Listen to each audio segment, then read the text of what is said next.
that one person very closely, then expand it beyond that into the whole room of people. Going on, walking. But I could see, how long is the class? Just about 3 pages long. Yeah, I think I know what the problem is. You guys are good things together, man.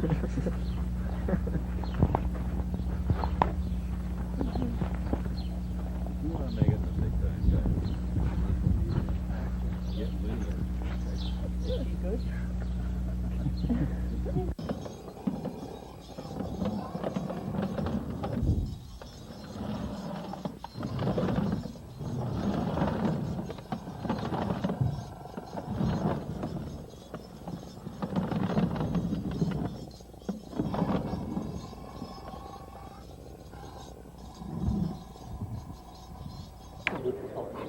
There's no mic. In that case right there. I told you it's caused by a small amount of energy. But the thing about the color is that the color itself is a What I brought was red or two of them, which is the and most these intense cables go into two, color like you'll get a energy. stereo Yeah. signal. And So we're by going to having set it, these it's mics off. enough to Wherever give you'd sort like. of a stimulation of energy and vitality physically. Whereas the purple of amethyst is much more of a mental sort of energy, physical. Only use And one it or stimulates perhaps a sort of mental serenity and meditation, going more towards You want more to alpha Maybe Robert? conscious. Yeah. This one if he wants to learn. would be more operative on the Okay, so I'm not quite sure if these mics are going to get hooked up. Okay, well we're going to start in with the Talking camcorder. about the radiated quartz crystals, that gives a much more intensive form of the energy. It boosts it tremendously, so that you get a very small crystal. Okay, Would be the equivalent of something at least 20 times. yeah, we can work on that later, okay, Paul? Are you filming? No. You documenting? It certainly is. Green side up, Patty. Which one was that? You had any experience with the camera? Yeah. The thing is, if it's a part of a cluster, the bottom of it will not be clearly sharply formed. Doing a fine job, Paul. And by breaking them off, if you actually separate them from it, it's like breaking up a matched set.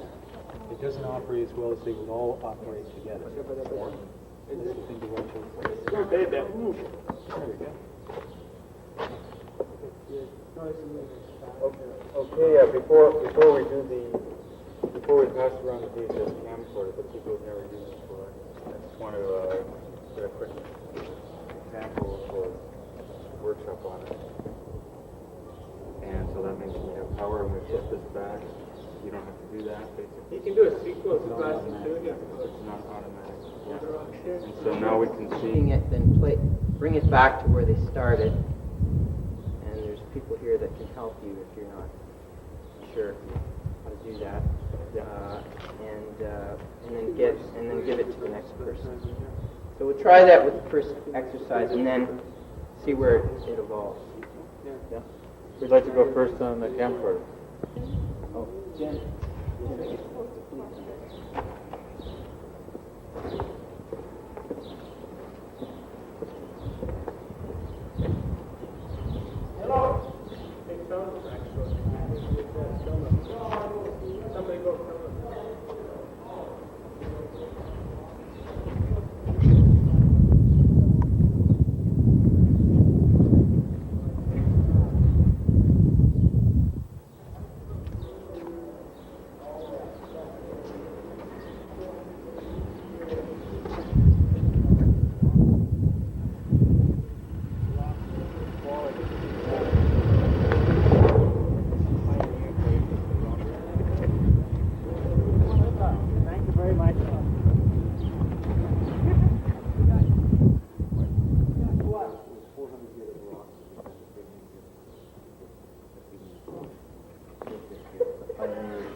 Yeah, and the guy goes, Good luck.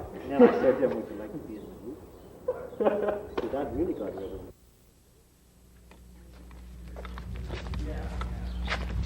Are you filming? These documenting?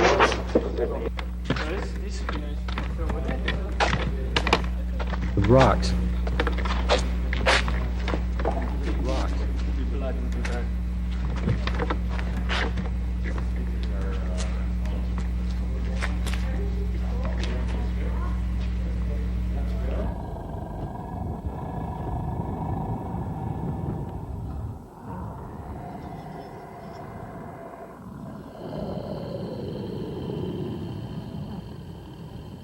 And an agate inside, or maybe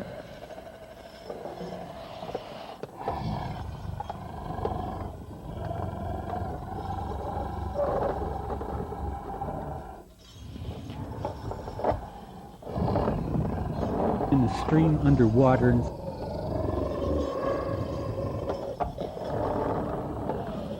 Trace of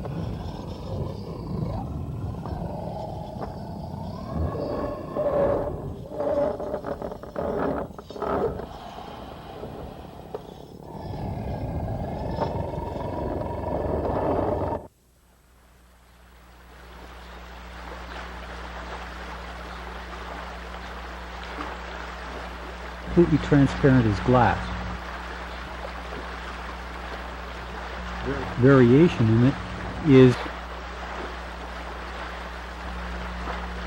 into the basic sulfur dioxide there to turn it to sort of a color. Now you can also have, if it's got a trace of aluminum in it, it would turn into an amethyst crystal inside. So you can have an entire, depending on where it's been found and what sort of conditions it was created in, you can have all sorts of different shapes, colors, and things are forming in it.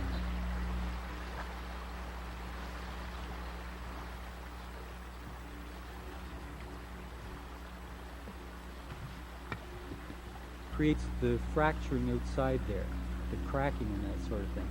And inside some of these cracks, there are little traces of quartz crystals again. I think the best example over here is this rock. You've got the dark rock here is some basalt, and this on here, a sheet of very small, very finely formed quartz crystals. Okay. Also, you can see where the rock is split and fractured, the crystals are forming up inside there. What happened was that when these rocks were formed, and say some sort of heat caused a fracture to form in here, then some water and some other chemicals and minerals got formed in there, and they eventually started to grow the crystals. And that's how it's splitting up this sort of a piece of rock. We've also got a couple of other kinds of stone here, which are examples of combinations of quartz plus some other minerals. Over here, this is a piece of chalcedony, which is a combination of red and white here. If it was banded into red and white layers, that would form sardonyx, which is the kind of stone that people use to carve cameos, to get different contrasts out of them. But because it's not formed in bands, it seems to be diffused a little bit more than the other thing. They call it chalcedony. Same with these ones over here. You can see different colors on these two rocks. The white part here is the quartz, and this one right here has got quartz and another gray rock here, which I'm not exactly certain what this is. I'd have to test with some sort of chemical reaction with either acids or bases to.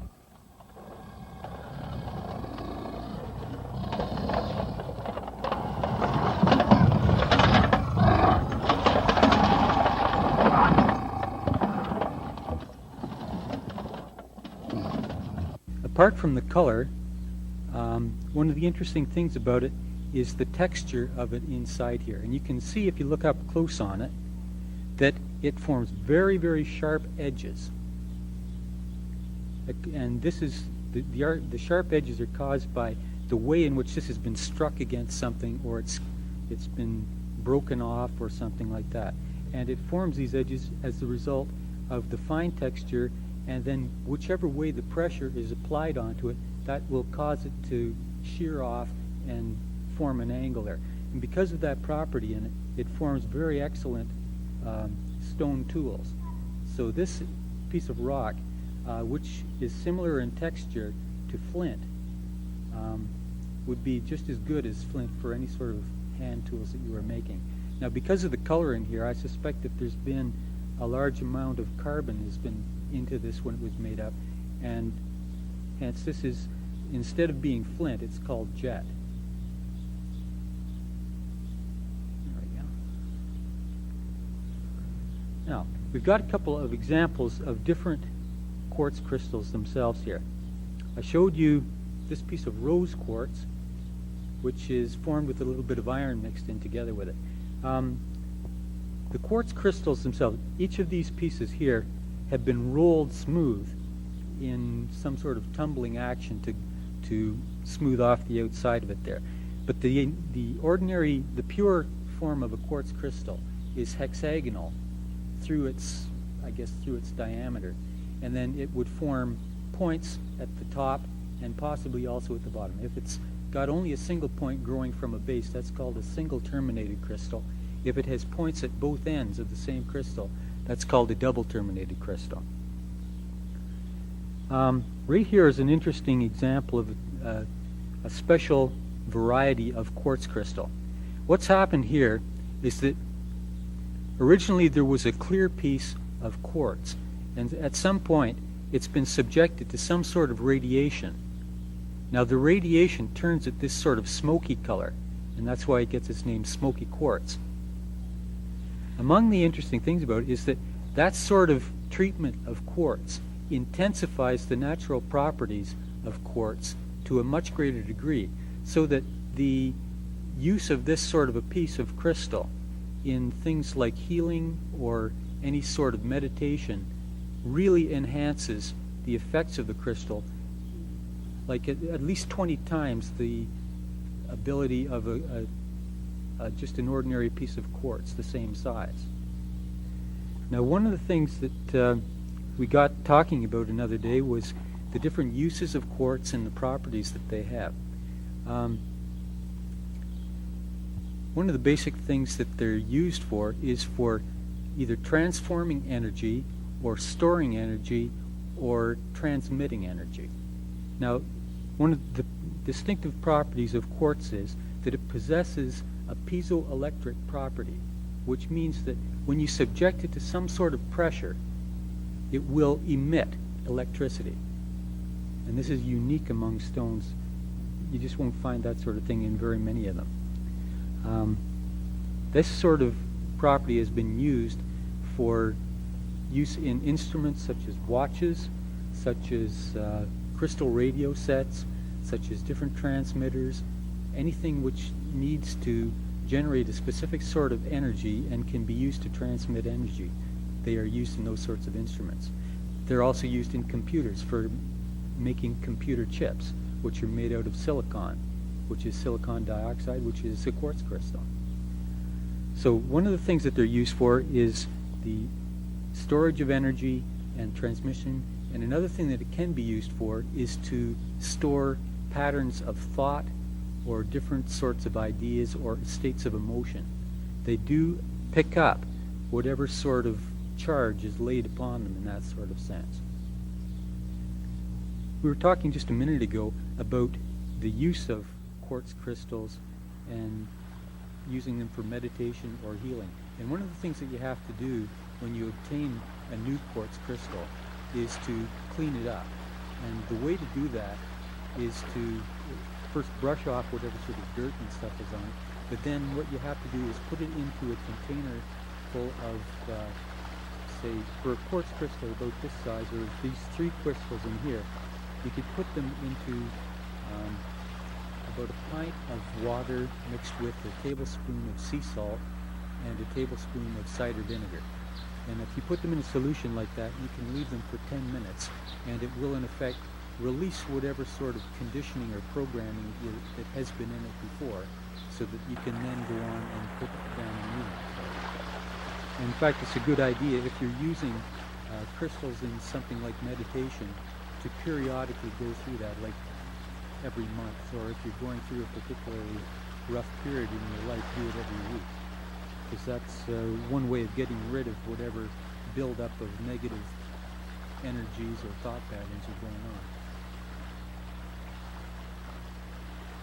Another way of preparing the crystals, if you don't want to go through the fast production method of doing it with the cider vinegar, is to take the crystals themselves and put them into, say, between a couple of layers of rock salt or something like that, or sea salt if you can get it. Sea salt's a little bit better than rock salt because it's got the iodine factor in it, which comes from the ocean. And it's a little bit better for human beings if they're going to be consuming the stuff than just ordinary rock salt.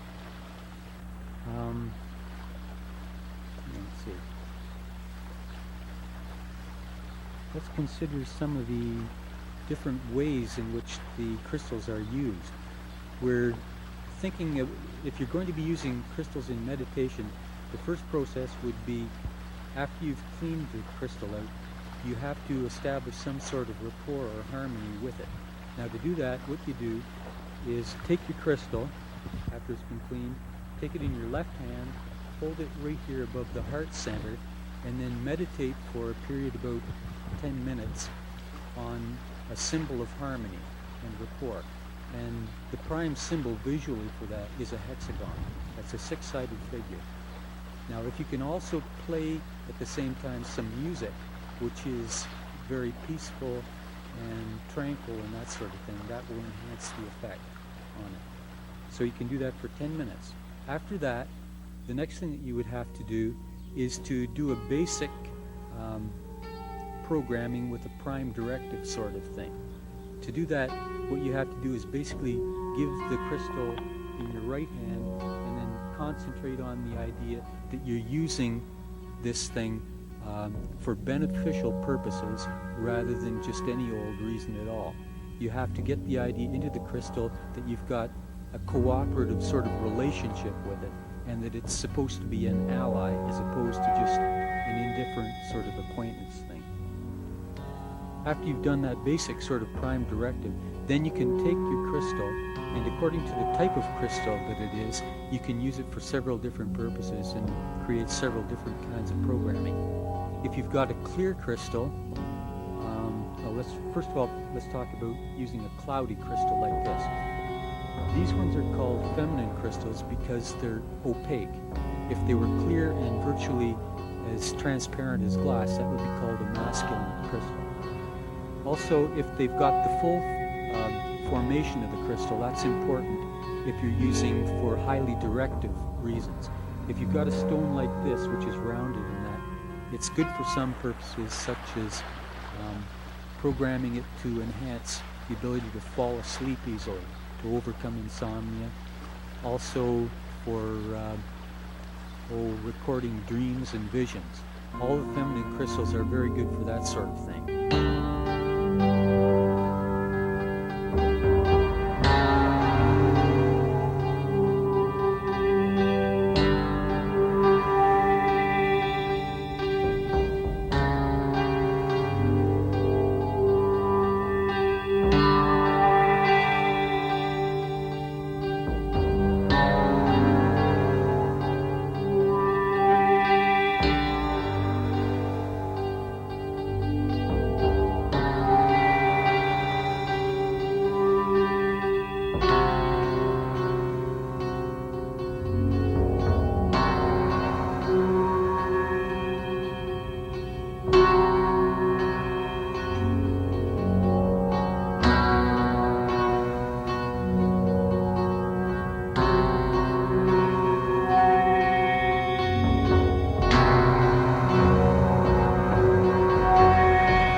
I think to read any sort of energy after it, we'd have to have this hooked up to a voltmeter so that we could put some pressure on it and get a reading out of that. Right here, I don't think we're going to listen and hear anything going on there.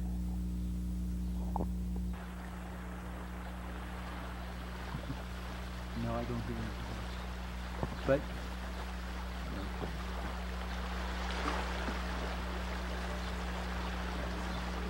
okay, but yeah, the basic idea here is that we're creating a crystal radio set. We've got some amplifiers here, basically, that are speakers by which you could pick up whatever signal this was receiving.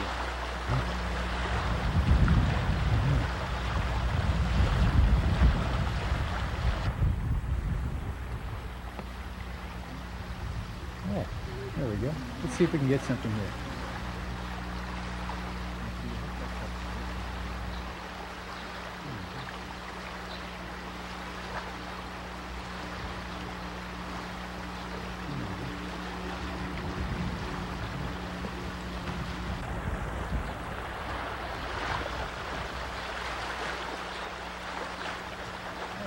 There we go. Let's see if we can get something here.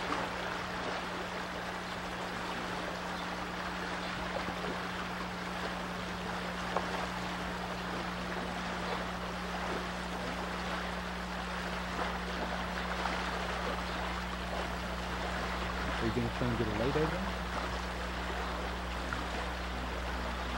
Oh.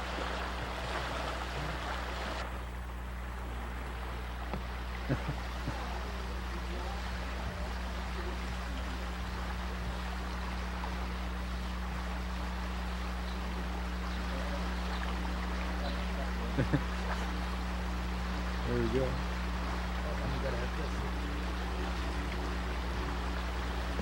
Okay, you hold that.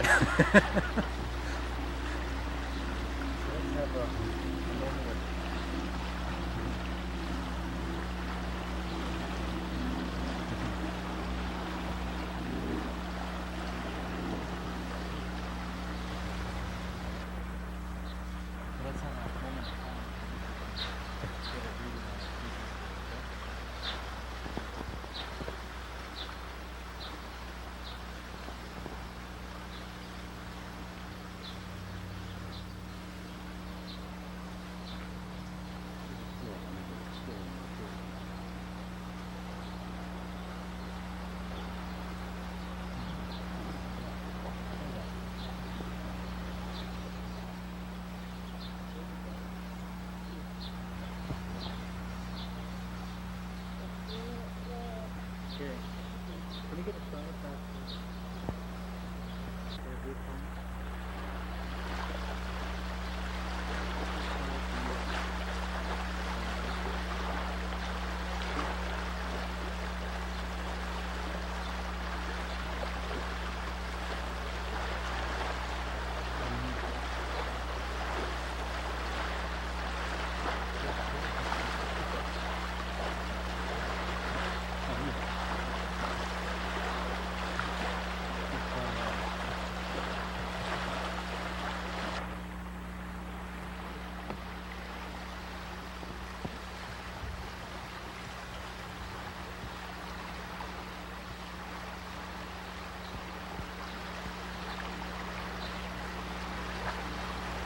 Just about 3 gauges long.